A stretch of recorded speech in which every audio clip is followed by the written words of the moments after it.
भगवान श्री कृष्ण कहते हैं, इस संसार में कुछ भी स्थायी नहीं। संतुष्ट मन इस विश्व का सबसे बड़ा धन है।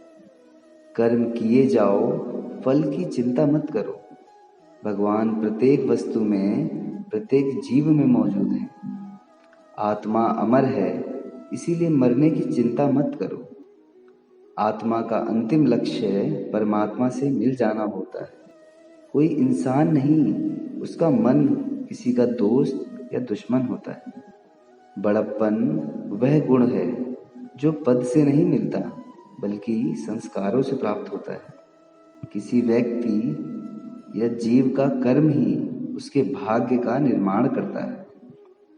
वर्तमान परिस्थिति में जो तुम्हारा कर्तव्य है, वही तुम्हारा धर्म है।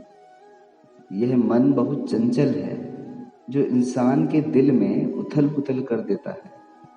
एक प्रबुद्ध व्यक्ति के लिए गंदगी का ढेर, पत्थर और सोना सभी समान है। धर्म केवल कर्म से होता है।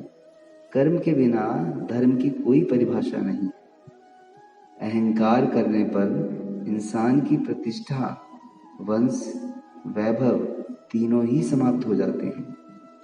जीवन में कभी भी किसी से अपनी तुलना मत कीजिए। आप जैसे हैं सर्वश्रेष्ठ हैं। बुरे कर्म करने नहीं पड़ते हैं, हो जाते हैं।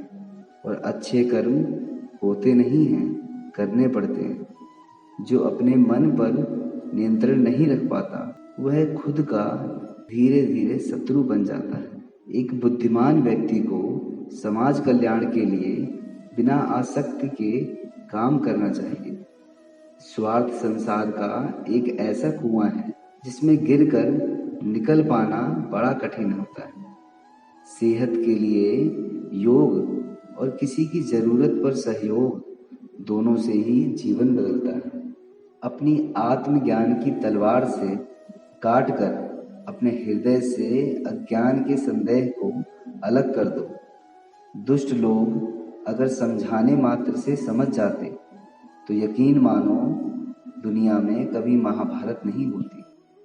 मनुष्य अपने विश्वास से निर्मित होता है।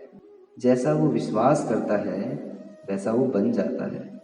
मान, अपमान, लाभ, हानि, खुश हो जाना या दुखी होना, ये सब मन की शरारत है, जिसे तुम अपना समझकर मग्न हो रहे हो। बस यही प्रसन्नता तुम्हारे दुखों का असली कारण है। उस इंसान का मंजिल से भटक जाना तय है, जिसकी संगत में नकारात्मक लोग रहते हैं। प्रेम सदैव माफी मांगना पसंद करता है, और अहंकार सदैव माफी सुनना पसंद करता है। जो इस लोक में अपने काम की सफलता की कामना रखते हैं, वे देवताओं का पूजन करें। हर व्यक्ति जो चाहे बन सकता है, यदि विश्वास के साथ इच्छित वस्तु पर लगातार चिंतन करें। शब्द उतने ही बाहर निकालने चाहिए जिन्हें वापस भी लेना पड़े तो खुद को कभी तकलीफ ना हो। परायों को अपना बनाना उतना मुश्किल नहीं है, इतना अपनों को अपना बनाए रखना होता है। बहुत विनम्रता चाहिए रिश्तों को निभाने के लिए। छल कपट से तो सिर्फ महाभारत रची जाती है। ज्ञानी व्यक्ति को कर्म के प्रतिफल की अपेक्षा कर रहे अज्ञानी व्यक्ति के दिमाग को अस्थिर नहीं करना चाहिए। श्री कृष्ण कहते हैं, मैं ही इस सृष्टि की रचना करता हूँ, मैं ही इसका पालन पोषण करता हूँ, और मैं ही इस सृष्टि का विनाश करता हूँ। जिंदगी में सब कुछ खत्म होना जैसा कुछ भी नहीं होता। हमेशा एक नई शुरुआत हमारा इंतजार कर रही होती है।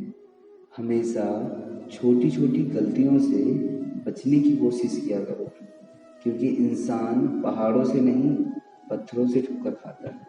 शांति से भी दुखों का अंत हो जाता है, और शांत चित्त मनुष्य की बुद्धि शीघ्र ही स्थिर होकर परमात्मा से युक्त हो जाती है। इच्छा पूरी नहीं होती तो क्रोध बढ़ता है, और इच्छा पूरी होती है तो लोभ बढ़ता है। इसीलिए जीवन की हर परिस्थिति में धैर्य बनाए रखना चाहिए। श्री कृष्ण ने दुष्टों को भी अपनी गलती सुधारने का मौका दिया, क्योंकि वो किसी मनुष्य को नहीं, उसके अंदर छुपी बुराई को मारना चाहते थे। श्री कृष्ण कहते हैं, जैसे प्राणी अपने पुराने कपड़े उतार कर फेंक देता है और नए कपड़ों को धारण करता है, उसी प्रकार यह आत्मा पुराने शरीर को त्याग करके नया शरीर प्राप्त कर लेती है। धर्म युद्ध में कोई भी व्यक्ति निष्पक्ष नहीं रह सकता। धर्म युद्ध में जो व्यक्ति धर्म के साथ नहीं खड़ा है, इसका मतलब है वह अधर्म का साथ दे रहा है और वह अधर्म के साथ खड़ा है।